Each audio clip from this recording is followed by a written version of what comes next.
Doctor Fareed வீட்டுக்கு யாருக்குமே தெரியாம காசர் போயிருக்காங்க. செஹர் வந்து அவங்க அம்மா மாதிரி வேஷம் போட்டுட்டு இங்க இருக்காங்க. என்ன நடக்குது, மாட்டிக்கிறாங்களா இல்லையான்னு பாப்போம் வாங்க. செஹர் வந்து காசர் மாதிரி ட்ரெஸ் மாட்டிட்டு இருக்கும் போதே பர்வேஸ் அங்க வந்துடுறாங்க. ஆனா நல்ல வேலை மாட்டிக்கல. காசர் இரு அப்படின்னு கூப்பிடுறாங்க. காசர் வந்து போயிட்டே இருக்காங்க. அதாவது செஹர் வந்து முன்னாடி போயிட்டே இருக்காங்க. அப்ப பர்வேஸ், நீ வந்து உண்மையை மறைக்கிறதுக்கு நான் என்ன பண்ணணும், அவர் வந்து அடிக்கிறாருல்ல, அதெல்லாம் உண்மையை மறைக்கிறதுக்கு என்ன பண்ணணும் அப்படின்னு கேட்பாங்க. நீ சொல்லு, உனக்கு ஏதாவது காசு வேணுமா அது இதுன்னு பர்வேஸ் கேட்பாங்க. அந்த நேரத்துல வாசிம் வருவாங்க. வாசிம் வந்துட்டு, ஏன் நீங்க பிக்னிக்கு வந்திருக்கீங்க, எப்ப பார்த்தாலும் உங்க ஒய்ஃப் கூடயே இருக்கீங்க, முஃப்தி வந்து கூப்பிட்டுட்டே இருக்காங்க, நீங்க சீக்கிரம் வாங்க அப்படின்னு சொல்லிட்டு வாங்க போலாம் இப்பவே அப்படின்னு கூப்பிடுறாரு. இப்ப செஹர் என்ன சொல்றான்னா, தொண்டை கட்டின மாதிரி தான் பேசிட்டு இருக்கா. நான் எனக்கு உடம்பு சரியில்லைன்னு முஃப்தி கிட்ட சொல்லிடுங்க, நான் போறேன் அப்படின்னு அவ போயிடுறா. பர்வேஸ் வந்து கல்யாணம் மட்டும் முடியட்டும், இவ்வளவு வீட்டை விட்டு துரத்துறேன் அப்படின்னு நினைக்கிறாங்க.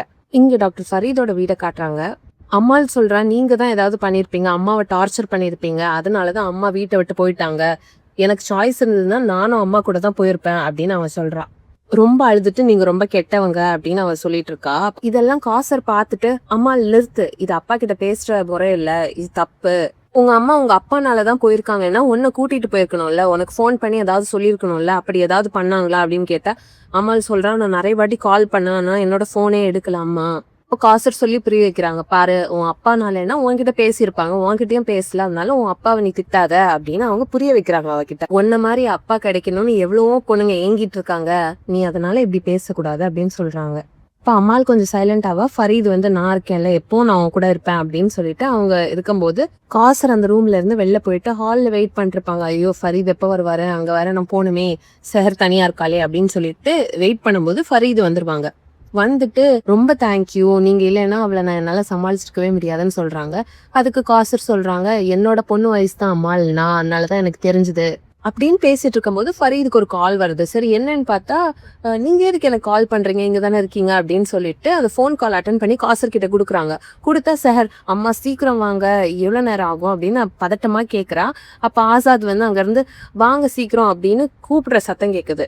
அவசரமா காசர், நான் கிளம்புறேன் அப்படின்னு சொல்லிட்டு போவாங்க. ஃபரீத், இல்லைங்க சொல்லிட்டு போங்க அப்படின்னு சொல்றாங்க. ஆனா காசர் கிளம்பணும், என் பொண்ணு அங்க இருக்கா அப்படின்னு கிளம்பிடுறாங்க. இங்க பிக்னிக் இருக்கிற இடத்துல கேம் விளையாடலாம், போயம் ரிசைட் பண்ணலாம், நாங்க வந்து கொஸ்டின் பண்ணுவோம், நீங்க வந்து இன்னொரு டீம் வந்து பதில் சொல்ற மாதிரி பாட்டு பாடணும், போயம் சொல்லணும் அப்படின்னு சொல்றாங்க.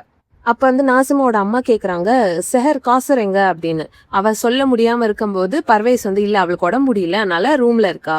அப்ப முஃப்தியும் சரி அவங்க ரெஸ்ட் எடுக்கட்டும் அப்படின்னு சொன்னதும் நாசிமா வந்து எழுப்பி போவா. எங்கன்னா, நான் ஃபுட் எல்லாம் அரேஞ்ச் பண்ணி எடுத்துட்டு வந்து சர்வ் பண்றேன் அப்படின்னு சொல்லிட்டு போவா. போயிட்டு அவ யோசிப்பா, பாருங்க இது கேம் இல்ல, நான் பண்றதுதான் கேம், என்ன நடக்க போகுது அப்படின்னு சொல்லிட்டு அவ யோசிச்சுட்டு இருக்கா. இங்க மாத்தி மாத்தி போயம் சொல்லிட்டு இருக்காங்க. ஃபர்ஸ்ட் நாசிமாவோட அம்மா, அப்புறம் இந்த சைடு பதில் சொல்ல நாசிமாவோட அப்பா, அப்புறம் இங்க வந்து சாஃபியா சொல்றா, இங்க வந்து மாஹிட் அப்படி சொல்றாங்க. ஒவ்வொரு வாட்டி போயம் சொல்லும் போதும் சூப்பர் சூப்பர் அப்படின்னு சைட்ல உள்ளவங்க எல்லாம் சொல்றாங்க. அப்ப மாஹிட் சொல்லும் போது கொஞ்சம் கஷ்டத்துல பெயின்ல ஏதோ சொல்ற மாதிரி அவங்க சொல்லுவாங்களா. அப்ப செஹர் அதை யோசிச்சு பாப்பா, மாஹிட் வந்து ஏதோ நம்ம கிட்ட சொல்லணும்னு வந்தாங்களே, நம்ம வந்து பட்டம் விளையாடுறதுல பிஸியா இருந்தனால அவங்க சொல்லல, நம்ம அதை கேட்கணும் அப்படின்னு சொல்லிட்டு அவ யோசிக்கிறா. ஏன்னா அந்த போயம்ல அவர் மனசு கஷ்டப்படுற மாதிரி எல்லாம் சொல்றாரு. இங்க நாசிமா வந்து அந்த ட்ரிங்க்ஸ் இருக்குல்ல, ஆல்கஹால் மிக்ஸ் பண்ண அந்த இதெல்லாம் வந்துச்சு, அதை சர்வ் பண்ண போவா. அப்ப என்ன, அந்த மார்க் பண்ணதை வந்து சாஃபியா எடுத்துருவா. உடனே நாசிமா என்ன பண்ணுவா, அந்த கிளாஸை புடுங்கி செஹர் கிட்ட கொடுப்பா. அப்புறம் நாசிமா நினைப்பா, குடி, உனக்கு வந்து ஹுசைன்பூருக்கே டிக்கெட்டை எடுத்து விடுறேன் அப்படின்னு நினைப்பா. அப்ப செஹர் குடிக்க வரும்போது அவளுக்கு ஸ்மெல் பண்ணுவா. ஸ்மெல் பண்ணிட்டு இது ஏதோ சம்திங் ராங் அப்படின்னு அவளுக்கு தெரியுது. அப்ப முஃப்தியும் குடிக்க போறாரா, செஹர் இதை கீழே போட்டு ஓடி போய் முஃப்தியோடதை தட்டி விடுறா. என்ன காரியம் பண்ற அப்படின்னு எல்லாரும் கேட்கும்போது, இதுல வந்து ஆல்கஹாலோட ஸ்மெல் வருது, நீங்க குடிச்சிருந்தா இதை பாவம் பண்ணிருப்போம், தெரியாமனாலும் அது பாவமா இருக்கும், நம்மளுக்கு மனசு கஷ்டமா இருக்கும், அதனாலதான் தட்டி விட்டேன்னு சொல்லி செஹர் சொல்றா. அதுக்கு நாசிமா, இதுல வந்து ஆல்கஹால் தான் மிக்ஸ் ஆயிருக்கு அப்படின்னு உனக்கு எப்படி தெரியும். செஹர் சொல்றா, என்னால ப்ரூவ் பண்ண முடியும் இருங்க அப்படின்னு அதை எடுத்துட்டு போய் ஒரு தீப்பொறி இருந்த இடத்துல போய் ஊத்துறா. அப்ப அது நெருப்பா மாறுது. உடனே எல்லாருக்கும் அது தெரியுது, ஆல்கஹால் இது பண்ணா எரியும்னு சொல்லிட்டு. அதுக்கு முஃப்தி வந்து, தேங்க்யூ செஹர், உன்னால்தான் நாங்க பாவம் செய்யறதுல இருந்து தப்பிச்சிட்டோம், தேங்க்யூ அப்படின்னு அவர் சொல்லுவாரு. அப்புறம் யார் இந்த சர்பத்ல வந்து ஆல்கஹால் மிக்ஸ் பண்ணதுன்னு கண்டுபிடிங்க போங்க அப்படின்னு எல்லாரையும் போக வைக்கிறாங்க. எல்லாரும் போய் தேடுறாங்க ஏதாவது க்ளூ கிடைக்குதா அப்படின்னு. அப்ப மாஹிட வந்து ஒரு டென்ட்டா போக சொல்லுவாங்க. அப்ப செஹரோட டென்ட்டுக்கு மாஹிட் போவாங்க. அதை செஹர் பார்த்துட்டு நினைப்பா, அம்மா இல்லைன்றது தெரிஞ்சிருமே இப்ப மாஹிடுக்கு, அங்க போனா ஏதாவது பண்ணணுமேனு செஹர் என்ன பண்ணுவானா, அவங்களோட டென்ட்டோட சைடு வழியா உள்ள வருவா. அதை மாஹித் பார்த்துட்டு ஏன் உங்களுக்கு மெயின் டோர் வழி வர்றதுல என்ன கஷ்டம் அப்படின்னு கேட்டதும் நம்ம 2 பேரும் தனியா இருக்கிறத யாராவது பார்த்துட்டுருவாங்க இல்ல, அதனாலதான் நான் சைடு வழியா வந்தேன். அப்ப மாஹிட் என்னன்னு கேக்குறாங்க. அதுக்கு செஹர் சொல்றேன், எனக்கு உங்ககிட்ட தனியா பேசணும். நீங்க போயம் சொல்லும் போது நீங்க ஏதோ மனசியா வச்சிருக்கீங்க, நீங்க பட்ட விடும் போது கூட ஏதோ சொல்ல வந்தீங்கல்ல, அதை சொல்லுங்க அப்படின்னு அவ சொல்லும் போது மாஹிட் டேர்ன் பண்ணுவாங்களா, அப்ப செஹரோட பேக் வந்து கீழே விழும். அதுல இருந்து இந்த ஆல்கஹால் பாட்டில் வந்து வெளியே வரும். அதை செஹர் பாத்துருவா. இது எப்படி நம்ம பேக்ல அப்படின்னு அவ யோசிப்பா. இப்ப மாஹிடுக்கு மாட்டினா பிரச்சனை ஆயிடும்ல, அதனால செஹர் சொல்றா, நீங்க வெளியே போயிட்டு ரைட்ல திரும்பி லெஃப்ட்ல போய் நில்லுங்க, நான் அங்க வர்றேன், நீங்க ஃபர்ஸ்ட் போங்கன்னு சொல்லுவா. அப்ப மாஹிட் நீ ஏன் நம்ம சேர்ந்து போலாமே அப்படின்னா, சேர்ந்து போனா மாட்டிப்போம்ல, நீங்க ஃபர்ஸ்ட் போங்க, கொஞ்ச நேரம் கழிச்சு நான் வர்றேன் அப்படின்னு சொல்லிட்டு மாஹிட அனுப்பி வச்சிருவா. அப்புறம் செஹர் வந்து காசரோட அந்த ஜாக்கெட்டை போட்டு புர்கா எல்லாம் போட்டுட்டு அந்த ஆல்கஹால்ல அந்த ஜாக்கெட்ல வச்சு மறைச்சுப்பா. அவ ஷால் வச்சுதான் தொடுவா, ஏன்னா அது தொட்டா பாவம்ன்ற மாதிரி. மாஹிட் வந்து டென்ட்டை விட்டு வெளியே வருவாங்க இல்ல, அப்ப நாசிமா அதை பார்த்துட்டு இப்ப நடக்க போகுது, அவங்க மாட்டிப்பாங்க, இப்ப கல்யாணம் நின்றோம் அப்படின்னு சந்தோஷத்துல பாப்பா.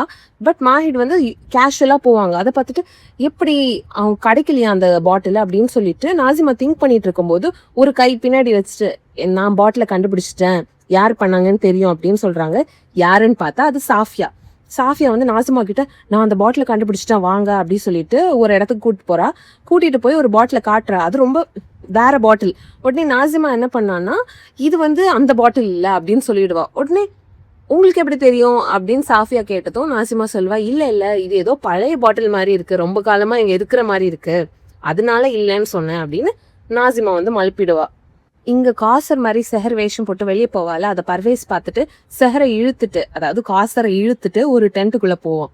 போயிட்டு அப்படி தள்ளி விடுவாளா, அப்ப அந்த ஜாக்கெட்ல இருந்த பாட்டில் வந்து கீழே விழுந்துரும். பார்த்தா அது யாரோட டென்ட்டா இருக்கும்னா நாசிமாவோட டென்ட்டா இருக்கும். அங்க போய் திரும்ப விழுந்துரும் அந்த பாட்டில. பர்வேஸ் வந்து உனக்கு சாஃபியாவை பிடிக்காதுன்னு எனக்கு தெரியும், ஆனா இந்த கல்யாணத்தை நடத்த விடு அப்படின்னு அவர் கேட்டுட்டு இருப்பாரு. அப்புறம் சொல்லுவாரு, ஹுசைன்பூர்ல இருக்க வீடை வந்து இந்த கல்யாணம் முடிஞ்சதுக்கு அடுத்தது செம்மையா ரெடி பண்ணி அந்த வீடை உனக்கே கொடுத்துடுறேன், நீ அங்க ஃப்ரீயா இருந்துக்கோ அப்படின்னு அவர் சொல்லிட்டு போயிடுறாரு. அப்ப செஹர் என்ன நினைக்கிறான்னா, எனக்கு இந்த கல்யாணம் நடந்துச்சுன்னா அம்மா வந்து தனியா சந்தோஷமா இருப்பாங்க, அப்பாவோட தொல்லை இல்லாம இருப்பாங்களே, அப்ப நான் இந்த கல்யாணம் பண்ணிக்கவா அப்படின்னு சொல்லிட்டு செஹர் யோசிக்கிற. அப்படியே எபிசோட முடிக்கிறாங்க. அடுத்து என்ன நடக்குது அப்படின்றத அடுத்த வீடியோல பார்க்கலாம். பாய். சப்ஸ்கிரைப் பண்ணுங்க.